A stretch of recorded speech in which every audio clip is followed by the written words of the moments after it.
Qu'on le veuille ou non, peu importe les raisons, on doit faire face au climat. Il y a toutes sortes de gens qui sont plus ou moins sceptiques par rapport aux raisons quant au changement climatique, mais il n'en demeure pas moins qu'à ce stade-ci, on est obligé d'y faire face et de s'adapter. Ça fait que justement, ce qui est intéressant, c'est que la MRC de la Côte de Gaspé est en train de travailler sur le sujet. Et pour nous en parler, on est très content de recevoir Philippe Bouchard au coin, qui est chargé de projet aménagement et changement climatique.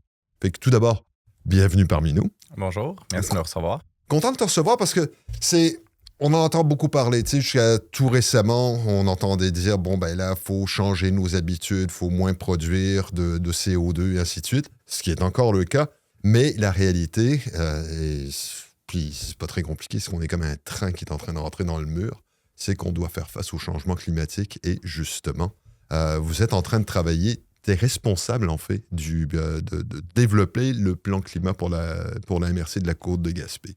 Exactement. Exactement. Bon, fait que je fais mes devoirs, ça, c'est bon côté. Première question qu'on va se poser, c'est un plan climat, qu'est-ce que c'est? Ben, c'est une super bonne question pour commencer l'entrevue. Qu'est-ce qu'un plan climat?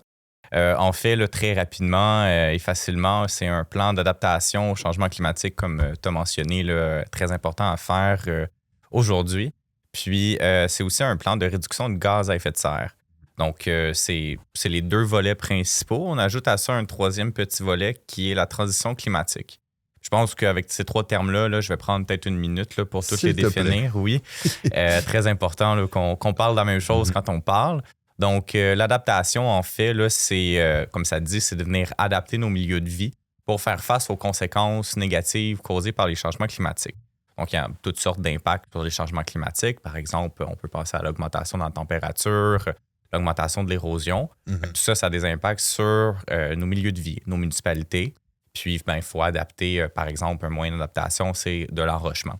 Ben, par exemple, là, on parle, par exemple, il suffit de penser à Percé.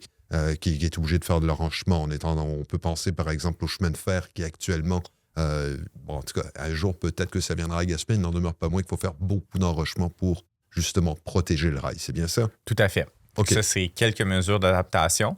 Puis, mais c'est aussi de venir saisir certaines opportunités qui, malheureusement, avec le climat changeant, peut nous offrir. Donc, on le voit déjà, là, des hivers pas mal plus courts. Ça peut venir changer la période d'agriculture au final. Là. Donc, c'est de venir aussi s'adapter pour peut-être profiter de la saison plus longue si c'est le cas. Puis de venir, au final, là, acquérir des gains par rapport à ça.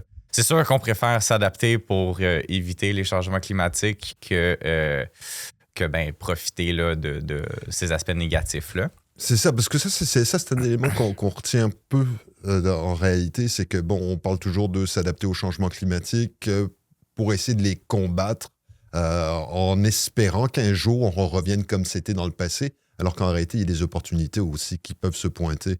Et là, on pourrait justement se développer en fonction de ces opportunités. Oui. Oui, ben, tu sais, l'augmentation de température pourrait amener de nouvelles cultures, par exemple, au Québec ou au Canada. C'est sûr que les changements climatiques sont là pour rester. Ça ne veut pas dire qu'il ne faut pas se décourager de tout ça, mais il y a un effet, de latence, on va dire, là, avec notre production de gaz à effet de serre, de GES, puis le réchauffement climatique. Donc, même si demain on arrêtait, il y a quand même un moment avant que la planète puisse absorber tous ces gaz à effet de serre-là pour qu'on revienne à des niveaux de concentration là, pré-industriels. Ça ne sera pas dans 10 ans, même si on arrêtait demain. Là, de mémoire, on parle plus d'une centaine, voire plus d'années. Donc, tout d'autant plus à réduire les GES, mais aussi ça met la table sur il faut qu'on s'adapte à cette nouvelle réalité-là, puis à ces nouveaux risques. Puis c'est une partie du travail, donc on fait une analyse de risque sur les aléas climatiques. Donc, les différents phénomènes qui causent des enjeux sur la population, par exemple. Donc, il y a une analyse de risque qu'on vient faire avec notre plan d'adaptation pour pouvoir voir c'est quoi les enjeux qu'on va vivre sur le territoire. On n'est pas nécessairement dans une région qui fait déjà très chaud. Donc, on pourrait s'attendre que les enjeux de chaleur vont être différents ici que dans une métropole où est-ce qu'il y a beaucoup plus d'îlots de chaleur que sur notre territoire. Donc, c'est vraiment de venir s'adapter pour les nouveaux risques. Puis, tu sais, on dit beaucoup là, dans le langage courant, vaut mieux prévenir que guérir. Puis, c'est un peu ça, là, au final. C'est qu'on regarde qu'est-ce qui va se passer, ou plutôt, on fait nos analyses pour voir ce qui va arriver. Puis, on se dit, OK, ben comment est-ce qu'on fait pour se prémunir de ces risques-là? Et souvent, ça coûte bien moins cher, puisque tous les enjeux des changements climatiques causent déjà des problèmes sur, par exemple, juste nos infrastructures de route. Tu as mentionné tantôt là, sur le bord de route avec le chemin de fer ou même percé. Une des causes d'augmentation des frais de rénovation d'infrastructures, c'est par exemple l'augmentation de cycle gel-dégel qui vient faire craquer la route.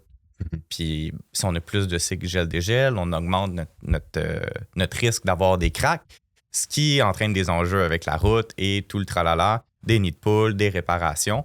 Donc, prévenir, c'est mieux que guérir. Ça coûte souvent aussi pas mal moins cher de le faire en amont plutôt qu'un coup qu'on est arrivé dans le problème. C'est aussi se prémunir de certaines situations d'urgence ou qu'on ait déjà un plan. Qu'est-ce qui arrive si cette chose arrive, ce phénomène se produit? Par exemple, on a des plaines inondables en Gaspésie. Dans l'immersion, on en a plusieurs. Qu'est-ce qu'on fait s'il y a une inondation grave? Puis il y a des gens affectés. Vaut mieux planifier ça bien en avance pour qu'on ait un plan dans les cartons qu'on peut sortir que le matin même que ce phénomène-là arrive. Puis là, on se dit, oh, qu'est-ce qu'on fait? Mais là, en réalité, on en arrive au stade où on se dit, ça va arriver. La question, c'est pas de savoir si, c'est quand. Oui. Donc, il n'y a pas grand si. Après ça, une date précise avec une journée, la science climatique n'est pas à ce niveau de précision-là. On est plus à des niveaux de tendance. Donc, on parle, par exemple, d'une augmentation moyenne là, de la température dans la MRC de 2,9 degrés d'ici 2070. Est-ce que ça veut dire que le 1er janvier 2070, là, il fait plus 2,9? Non, c'est progressif. Comme qu'on peut voir juste au courant des 10 dernières années, on a eu l'année la plus chaude jamais enregistrée. Puis on a eu un retour de normalité, si je ne me trompe pas, l'année dernière. Ça ne veut pas dire que les changements climatiques ne sont pas vrais. C'est une tendance avec d'autres phénomènes plus complexes que Non, on ne se lancera pas là-dedans, parce qu'on s'entend que ça va être un cours en soi. Mais il y a d'autres phénomènes plus complexes qui viennent aussi causer d'autres enjeux, exacerber certaines crises. Puis c'est tous ces phénomènes-là, au final, qu'il faut qu'on vienne s'adapter pour se prémunir des risques. Puis là, en même temps, tu me dis que d'ici un siècle, il est susceptible d'eux. Mais en même temps, les choses peuvent aussi s'accélérer. Parce que s'il y a une chose qu'on ne soit pas vraiment tout à fait à ce stade-ci, c'est qu'au fur et à mesure où il y a des changements climatiques, ça a des impacts sur d'autres phénomènes climatiques qui s'enchaînent. Bref, c'est comme une boule de neige, on va se le dire. Il y a comme un emballement des changements climatiques et on ne sait pas exactement quand ça va arriver, mais on sait qu'éventuellement, ça va arriver. Ça va. On a un horizon de temps. Qu'on n'est pas entre aujourd'hui et dans 2000 ans. Là, on est dans les prévisions que nous, on utilise pour réaliser le plan climat. C'est aujourd'hui jusqu'à 2100. D'accord. Donc, c'est ça l'horizon de temps.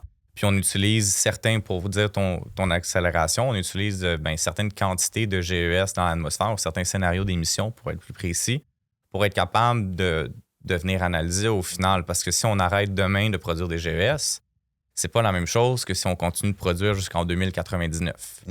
Donc, la quantité va être pas mal plus grande si on n'arrête pas de produire que si on arrête aujourd'hui.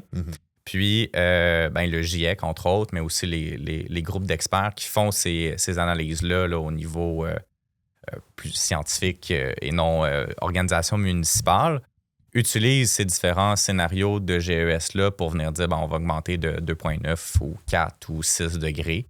Puis, donc, c'est ça. Donc, c'est pas nécessairement une accélération plus qu'une augmentation de GES qui augmente les enjeux. Puis, tu as tout à fait mis le doigt dessus. Les impacts des changements climatiques en génèrent d'autres.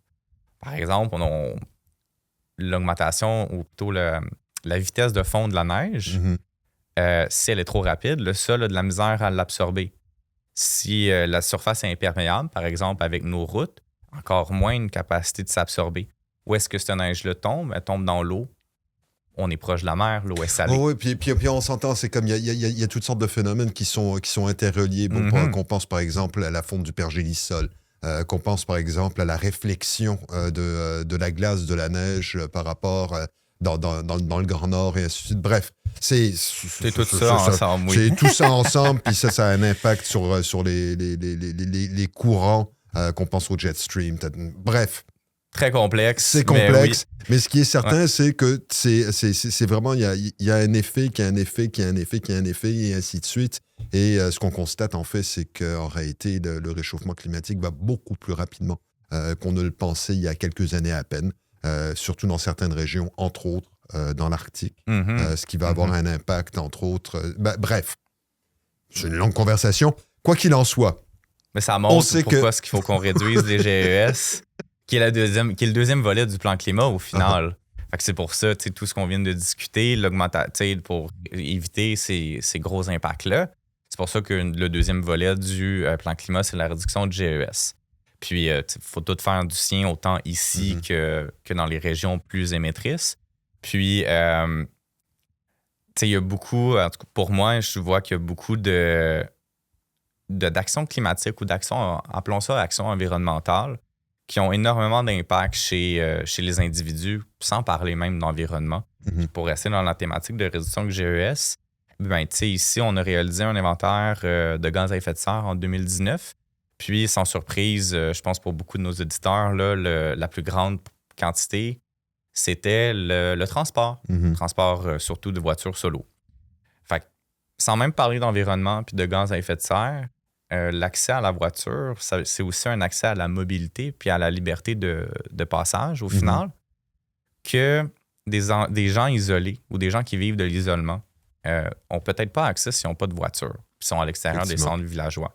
Fait que il y a cet aspect-là aussi dans les actions environnementales puis parfois dans la réduction de GES aussi de venir questionner un peu notre mode de vie puis comment est-ce que ça peut au final nous être bénéfique. C'est des longues conversations, puis très importantes à avoir. Mais c'est pour ça que le deuxième volet, là, pour revenir à ta question de qu'est-ce que le plan climat, là, c'est pour ça que le deuxième volet touche beaucoup aussi la réduction de GES. C'est pour diminuer l'intensité des impacts qu'on va vivre. Fait que on s'en rend compte, c'est nécessaire d'avoir un plan climat, on s'en sort pas. Et là, à ce moment-là, bon, la MRC de la Côte de Gaspé est en train de travailler sur un plan climat. On est à peu près au début. Ma question, c'est est-ce qu'il y a juste la MRC de la Côte de Gaspé qui est dans cette dynamique de trouver un plan climat ou c'est plus large?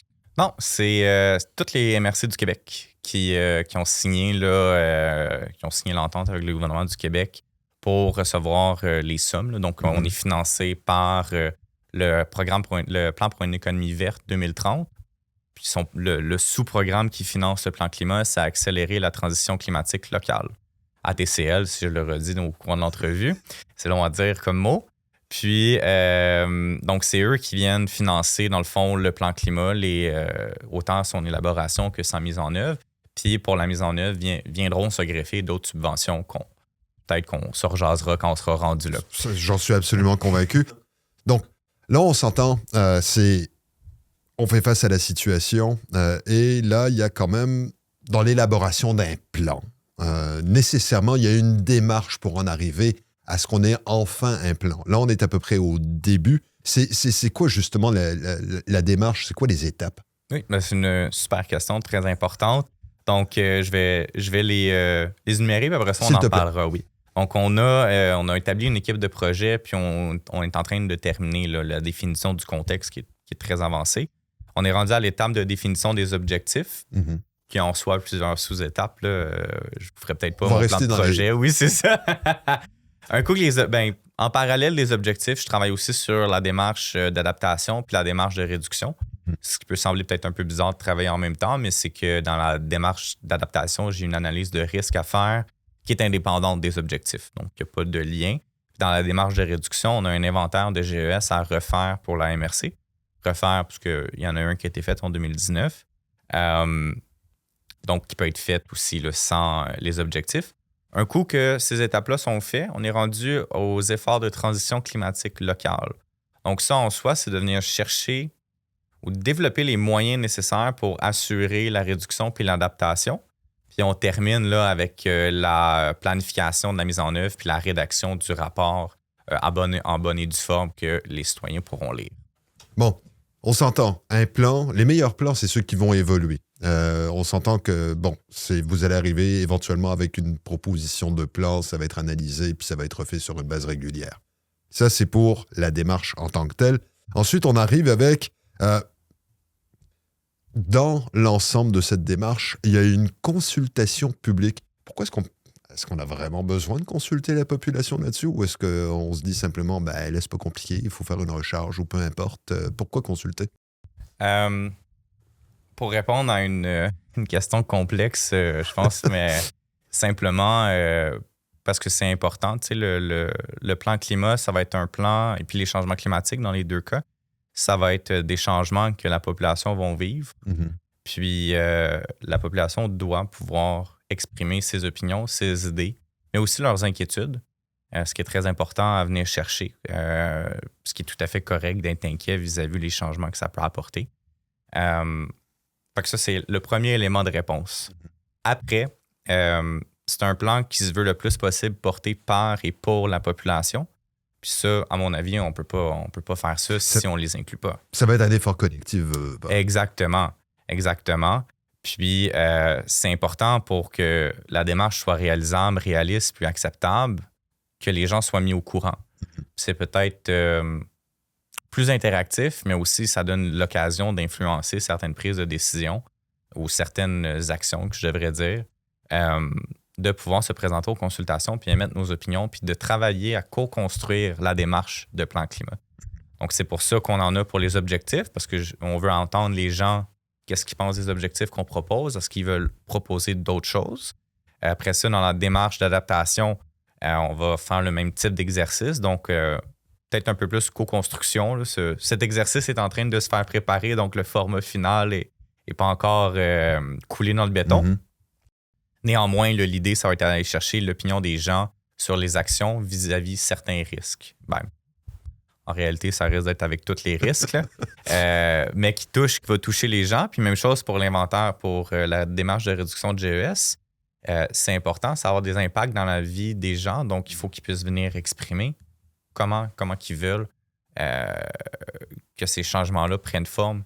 Puis pour terminer, je veux dire, je connais pas tout de l'univers, donc il y a des réalités que je ne connais pas par qui je suis, des choses que je ne vis pas au jour le jour, comment vous voulez qu'on... Puis même chose pour mes collègues qui le vivent pas, puis c'est correct, c'est normal, on a tous des angles morts de vie.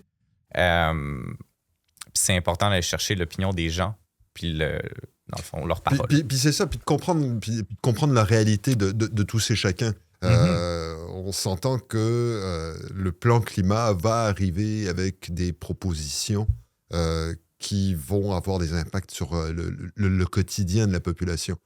Qu'on pense par exemple, puis là, il y en a qui sont furieux, par exemple à Québec. À Montréal, c'est relativement récent.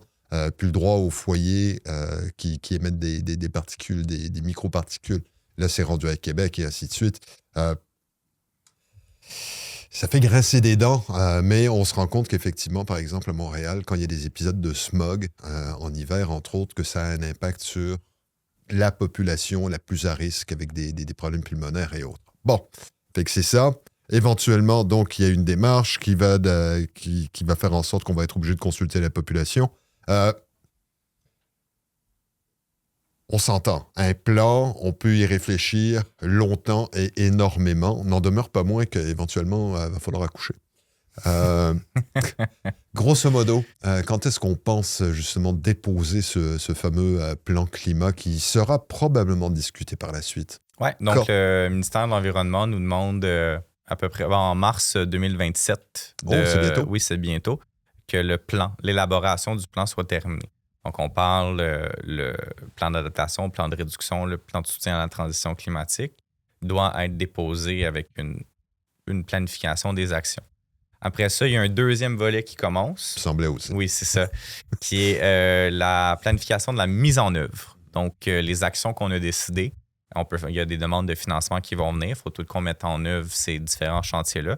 Ça se termine en 2029. D'accord. Donc, on va en arriver à déposer le plan. Ensuite, on va identifier les actions vont déjà être identifiées dans le plan. Les actions vont être identifiées. C'est plus gestion de projet, qu'est-ce qui vient quoi en premier. Là. Et la planification des budgets qui vont être nécessaires pour la mise en œuvre de ce plan, dépendamment des différentes régions à travers le Québec. Exactement. Donc, ça va être un immense chantier qui va avoir un impact sur à peu près tout le monde. On s'en sort pas. Donc, il est peut-être un peu tôt, j'en conviens, parce que là, on est dans l'élaboration du plan. Mais est-ce qu'on a, grosso modo, une idée? Parce que c'est du type d'action qu'il va falloir poser, mais là, je t'écoute. Puis là, je me rends compte qu'il y a tellement de différents types d'actions qui vont devoir être posées. Qu'on pense, par exemple, au type de véhicule par rapport au type à notre économie même. Avec les changements climatiques, on se rend bien compte que les forêts sont en train d'évoluer, la faune est en train d'évoluer, les pêcheries sont en train d'évoluer. Tout est en train de changer. Tout est en train de changer, tout est sur la table à ce stade-ci. Au niveau de l'inclusion au plan climat, on va ratisser plus large. Après ça, qu'est-ce qui est finançable et pas, ça fait partie de mon travail de venir les identifier. Puis ce qui n'est pas finançable, de voir est-ce que c'est réaliste et réalisable malgré qu'on n'a pas de subvention de la part de ce programme-là. Entre autres, comme je disais tantôt, il y a d'autres subventions qui vont pouvoir venir se greffer là-dessus. Puis, donc, c'est ça. Après ça, au niveau des actions, ça peut prendre toute forme. Donc, j'appelle les gens là, à venir donner leurs opinions sur qu'est-ce que ça pourrait ressembler. Mais c'est sûr, ici, la production de GES provient beaucoup du transport solo le transport en voiture solo. Donc, qu'est-ce qu'on fait à propos de ça? Fait que là, ça va venir à discuter comment est-ce qu'on peut venir diminuer ça. Puis les actions, ça peut prendre toutes sortes de formes. Qu'on pense, par exemple, il y a beaucoup de transport par camion, par exemple. Est-ce que le transport par train serait plus efficace? On pense beaucoup à l'électrification des voitures. Éventuellement, le pétrole, on finira par passer à travers et il va falloir passer à une autre forme de combustible, de source d'énergie, et ainsi de suite. Ça fait que là, vous regardez vraiment là, sur les 74 prochaines années. Les projets ne seront pas dans mon plan de projet, il n'y aura pas un projet qui va commencer en 2060. Là. Ou en tout cas, ça serait très étonnant que ça soit inclus entre vous et moi. Mais tout de même, oui, on regarde là, pour l'analyse d'impact jusqu'en 2100. Fait que dans les infrastructures, il faudrait aussi que ça puisse régler ces enjeux-là ou du moins réfléchir à qu'est-ce qu'on fait un coup que les infrastructures vont être désuètes. Une infrastructure ayant une durée de vie limitée. Mais c'est ça, donc il va y avoir toutes sortes de types d'actions qu'on peut prendre. Tu as mentionné l'économie tantôt. Ça peut être quelque chose qui serait intéressant. J'aimerais ça entendre les gens en parler là-dessus. Adapter aussi, par exemple, nos infrastructures de loisirs avec l'hiver qui diminue. Qu'est-ce qu'on fait avec ça? Donc, beaucoup de questions sur le type d'action, je vous dirais, mais on peut regrouper ça en famille en fonction de nos aléas. Augmentation des inondations. Il y a différentes choses qu'on pourrait faire. Qu'est-ce qui est acceptable ici? Qu'est-ce qui est finançable? Combien ça coûte? Et toutes ces belles questions-là de choix et de priorisation.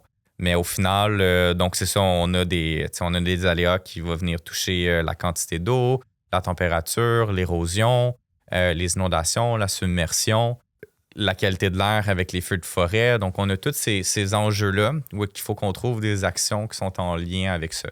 Fait que c'est un petit peu vague comme réponse, j'en conviens, sur à ce moment-ci, on n'a pas d'action précise. Puis, moi, je suis porteur de ce que les gens vont venir me dire avec les idées, avec les experts aussi. Mais ça va être des actions qui vont toucher ces aléas-là de la MRC. Avec, à ce qu'on peut ajouter aussi la protection de la biodiversité, la protection de nos écosystèmes. Ça pourrait être bien de réfléchir à ça dans le cadre des réflexions de plan climat. Je sais qu'il y a beaucoup de réflexions, mais c'est ça, c'est des grosses questions qui sont pas évidentes à répondre, qui se répondent pas par un simple oui ou non, c'est bon ou c'est mauvais. Il y a beaucoup de mais. Puis il y a des interactions entre les différents éléments, c'est ça l'affaire. Exactement. Puis c'est des questions complexes, puis il faut qu'on prenne tu sais, nous, chez nous, tout seul, on ne peut pas réfléchir à toutes ces complexités-là. On a besoin d'avoir des interactions entre nous avec des gens qui sont d'accord, des gens qui sont en désaccord, puis trouver le juste milieu qui nous permet de nous adapter, d'avancer, puis au final, de protéger ce qu'on a déjà. On sait qu'il y a des enjeux qu'on vit là. On a des enjeux avec la quantité d'eau, on a des enjeux avec l'érosion. On a eu beaucoup de feux de forêt l'été dernier. Il y a eu la qualité de l'air. Je ne sais pas si vous vous rappelez. Puis on ne peut pas être toujours en mode réaction non plus. Non, c'est ça. C'est ça l'affaire. On sait que ça s'en vient. On sait qu'il y a une augmentation pour nommer les feux de forêt, il y a une augmentation de risque de feux de forêt. On le sait. Les compagnies d'assurance assurent de moins en moins en zone inondable parce qu'on s'attend à ce qu'il y ait plus d'inondations. Puis, c'est confrontant. C'est sûr que c'est des conversations pas faciles à avoir avec nous-mêmes et avec les autres, mais qui sont très importantes. Puis, on n'y échappe pas. On n'y échappe pas. Qu'on veuille se mettre la tête dans le sable, ça fait du bien des fois, mais ça ne règle pas le problème. Ça ne règle pas. La surface est encore là. D'accord. Donc, à court terme, on s'entend que c'est vaste programme. Tu vas être occupé pour quelques années. N'en demeure pas moins. Les consultations, on s'attend à ce que ça commence quand, ça? Oui, j'en ai déjà fait une avant Noël, le 9 décembre, à Gaspé, au paquebot. Ça s'est super bien passé, qui était sur les objectifs. Je m'en vais en faire une dans 2 semaines au cégep avec les étudiants, mais aussi avec la communauté du collégial. Et dans l'Estran. Dans 2 semaines, ça va être 2 semaines de consultation. Où est-ce qu'on trouve les informations, justement, pour pouvoir y participer? C'est une super question. Merci de la poser. On trouve tout sur notre site web. Merci de la Côte de Gaspé. /plan climat. Vous pouvez écrire rechercher sur Internet plan climat. Puis là, on va trouver le calendrier des consultations. Il n'est pas encore fait pour les consultations publiques à la population. Là, on est dans des plus petits groupes qui ont déjà été arrangés, mais oui, un coup qui vont être sortis, le calendrier va être là. Toutefois, j'attire votre attention là, que sur notre site web, on a un sondage pour les objectifs. On a 2 sondages. On a un premier sondage sur la perception des changements climatiques qui est assez intéressant pour savoir qu'est-ce que les gens de la MRC pensent des changements climatiques, comment est-ce qu'ils perçoivent ça. Puis, le deuxième sondage, c'est vraiment sur les objectifs du plan climat de la MRC. Donc, c'est ça, c'est sur notre site web. C'est la même consultation que j'ai faite à Gaspé et que je vais faire au cégep et dans l'Estran. Même, vous n'avez pas ma voix et mon activité, mais c'est la même question que je pose qui est au final de prioriser les objectifs. D'accord. Donc, on va faire un tour sur le site Internet et on participe aux différentes consultations. Philippe, merci beaucoup. Là, on se rend compte que, tu as du travail devant toi là, pour les années à venir et puis on va justement surveiller les différentes consultations. Merci encore. Merci à vous. Donc, Philippe Bouchard-Aucoin, chargé de projet en aménagement et changement climatique. C'est pas compliqué.